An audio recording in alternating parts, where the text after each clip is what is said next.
السلام عليكم ورحمة الله وبركاته. النهاردة هتكلم عن موضوع Structure Foundation Slab Edges.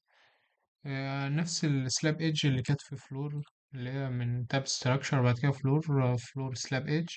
هي موجودة برضو في Foundation سلاب فلور سلاب ايدج. هي نفس كل حاجة بالظبط يعني. عملنا سلاب ايدج، وبعد كده عملت في الحافة السفلية اتعملت السلاب ايدج. في هنا برضو ان انا اختار البروفايل اللي انا عاوزه وإيديت تايب، واختار السلاب ايدج البروفايل بتاعها عامل ازاي، والماتيريال وكل حاجة بالظبط زي ما كنا عملنا قبل كده.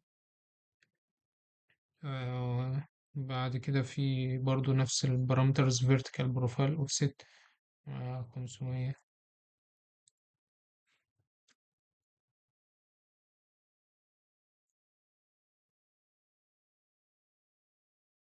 عملت ثانية واحدة سلاب ايدج، وبعدين أنا عملت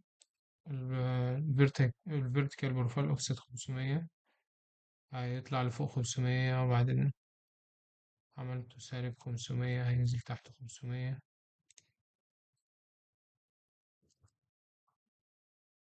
لو بعدين لو حركت الهوريزونتال خليتها 500 هيخش لجوه 500، ولو خليتها سالب 500 هيرجع لبره سالب 500. برضه ممكن أتحكم في الزاوية، زاوية 45، زاوية 120، صفر. نفس كل حاجة في السلاب ايدج اللي كنا اتكلمنا عليها بالظبط هي موجودة هنا في الموضوع ال Structure Foundation Slab Edge.